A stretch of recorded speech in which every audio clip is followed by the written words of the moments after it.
Okay, happy Wednesday, everybody. It's hard to believe we're halfway through our second week of digital learning, but yet here we are.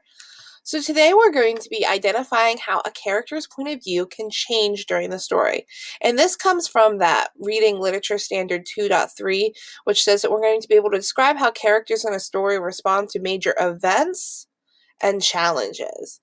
And if you read Once Upon a Baby Brother yesterday with me during that first read, you know that our character Lizzie had a lot of events and challenges that she had to respond to.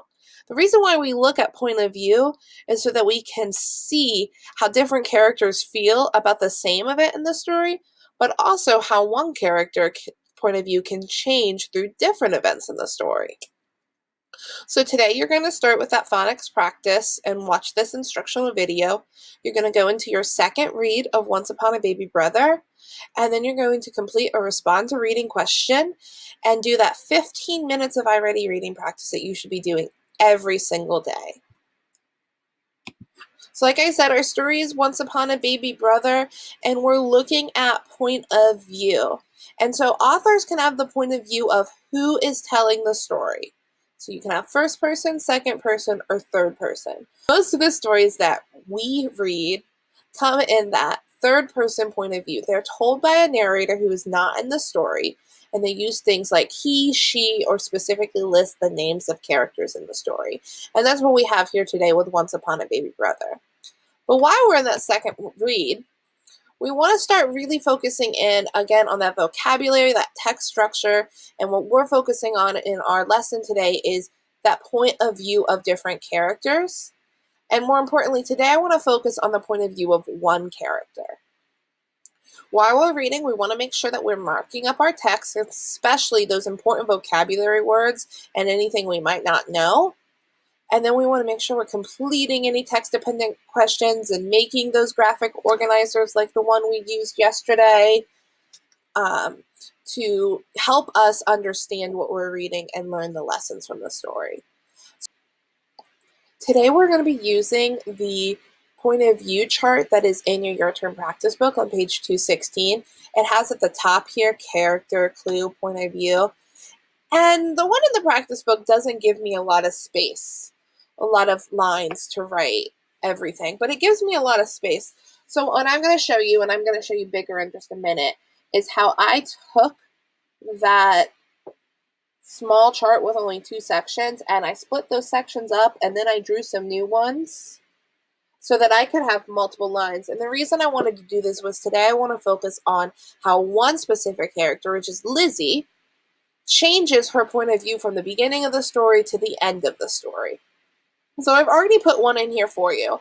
So in the beginning of the story, Lizzie felt that everything was fine until her little brother Marvin came along.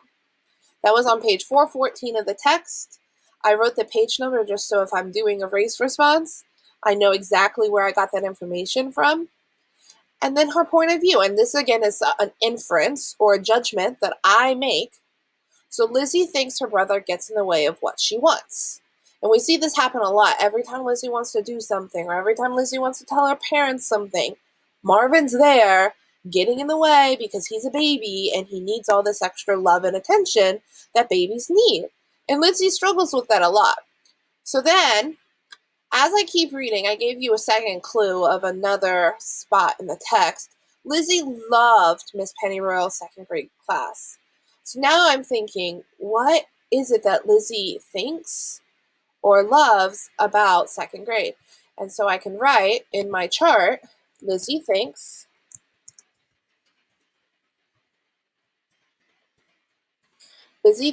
that second grade is great because she gets to write stories. And this actually goes back to in our Somebody Wanted But So Then summary from yesterday. We know that's something she really wanted to do. She really wanted to tell and write stories. So as you're reading, you can use this chart and you can keep going. Every time you find something that shows what you think Lizzie is thinking or feeling, and we're looking, if you remember from last week, we talked about how a lot of times when we're looking for point of view, we're looking at what they're thinking, what they're saying, and what they're doing. And those are great spots for us to make inferences or judgments about their point of view. So as we're reading, you can continue to take notes, and I want to show you what you're going to do with those notes to see how Lizzie's point of view can change from the beginning all the way to the end of the story. What I want to show you is that as we take this chart that we're using to map out Lizzie's point of view, we can actually start to see that throughout the story, Lizzie's point of view is going to change. And we actually have something already in our journals and in our toolkits that we did yesterday to help us see how Lizzie's point of view changed. So we have this that we take notes in during our second read. But if we go back to our first read, we can actually look at our somebody wanted but so then method to see that at the beginning, Lizzie had very different feelings than at the end. So I said yesterday in the beginning, Lizzie wanted to tell stories, but she felt like her brother Marvin got in the way. And that I can back that up here from my beginning in my chart because I said Lizzie thinks her brother gets in the way. So thinks her brother, and we're taking notes, so we don't have to be super specific. Her brother gets in the way. But in the middle of the story, something changes. What I would do is as I'm reading and taking notes, I can label that this is how she felt in the beginning. And see, I just put a B right next to it in the margin. And as I keep reading, it's about somewhere around here, I'm going to find what her point of view was in the middle of the story. And I can use my summary from yesterday to help me.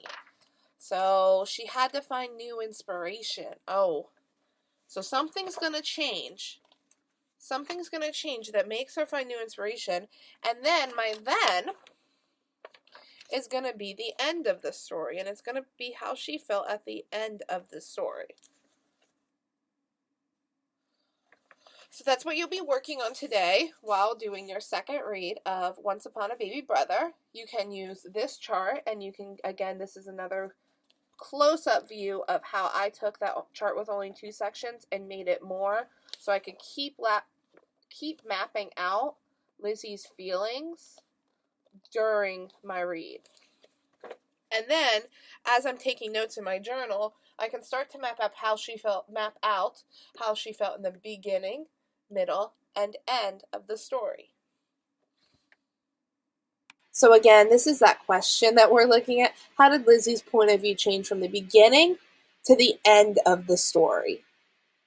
And we're thinking about that using our summary and our point of view chart and our map of beginning, middle, and end. I wanted to take a moment to go over something that's in your term practice book that we haven't had much practices with here, and that's idioms. And idioms are a form of figurative language. We can use them in our writing to enhance our writing. Ms. Beachley might be teaching you how to use that figurative language in your writing to make it more interesting or more juicy. So idioms are phrases that don't exactly mean what they say. For example, one idiom is couch potato. And couch potato is an idiom that means somebody who's feeling really lazy or being really lazy.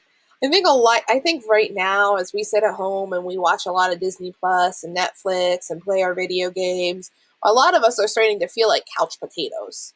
We just kind of sit there and become these round things with no arms or no legs that don't really move or can't really do anything because right now there's nothing else to do. So you might hear somebody say, don't be a couch potato, go outside and play, or don't be a couch potato, read a book. Because couch potatoes are seen as people who are really lazy. Another idiom example that we can go over is the idiom cat got my tongue. Now we know that nobody really has my tongue. But if I say to someone, cat got your tongue, that probably means that they're having a hard time putting the words in their mouth, or they're having a hard time, maybe the cat has my tongue right now, they're having a hard time saying what they mean.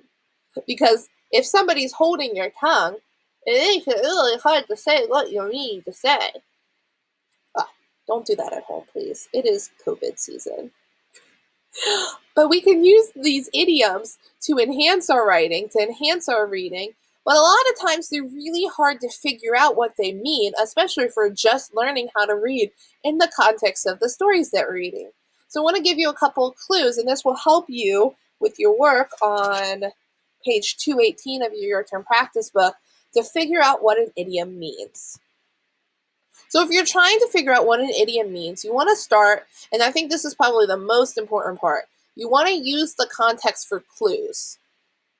You can go back into the story or into the text and look around, look at those pictures, look at the words, look at what other people are saying, and use that context of the story for clues on what this idiom means.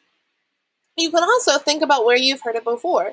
Idioms are commonly used phrases in the English language. You might have heard a parent or a teacher or somebody else use an idiom, and you might not have been sure what it means. But if you think about what it was happening at the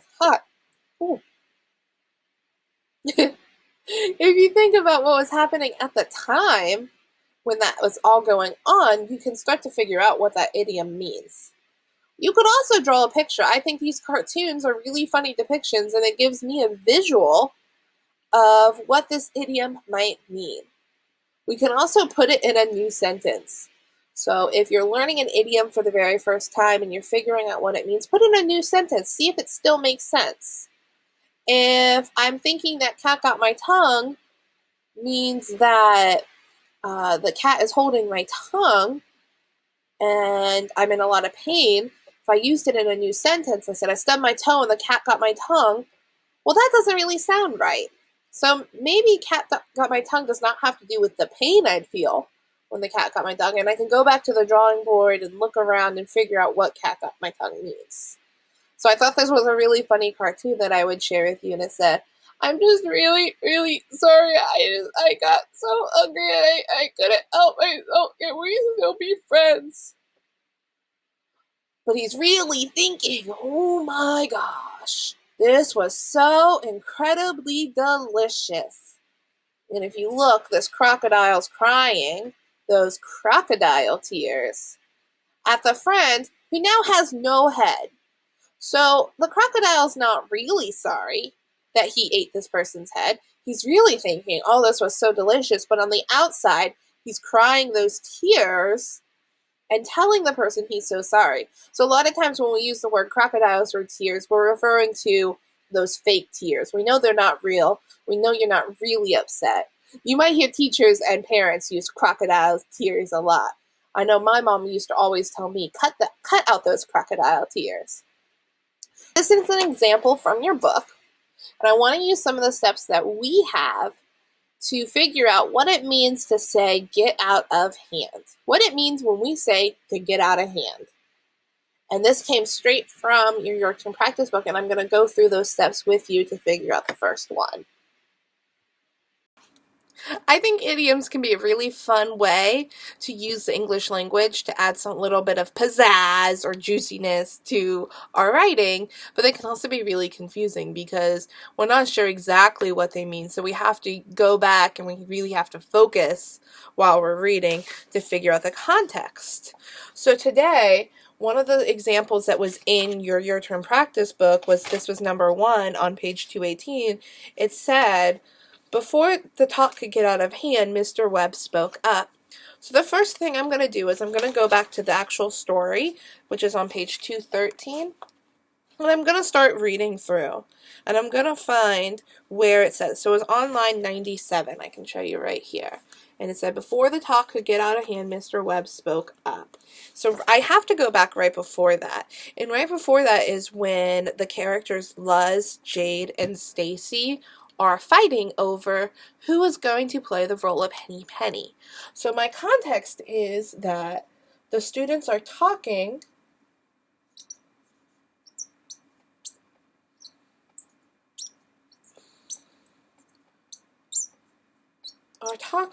about the role.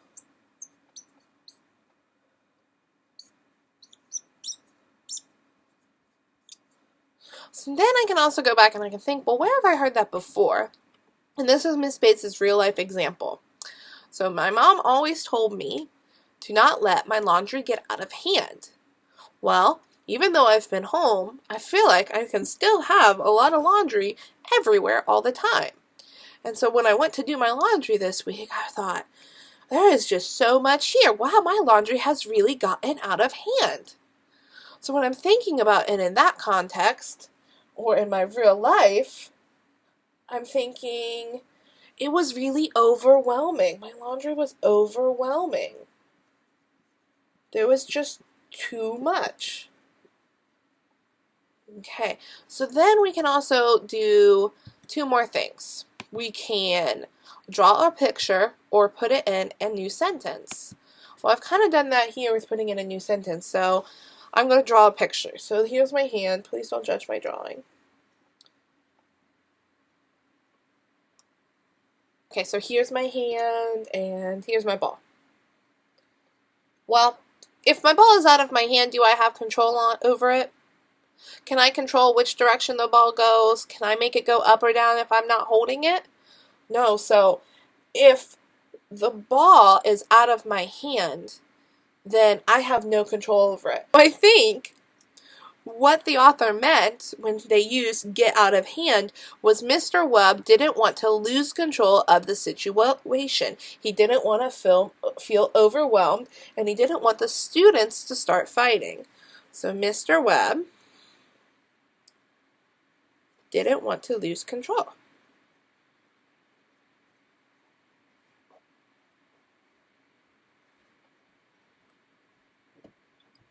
So that's just a quick mini lesson on idioms. I hope you can use this when filling out your page 218 on your term practice book. Your next steps for today's lesson are that I want you to use that graphic organizer that we created on page 216 of your turn to identify Lizzie's point of view throughout the story. I want you to answer or respond to reading question, how did Lizzie's point of view change during the story? You can do that right in your journal, or you always have that digital option available to you.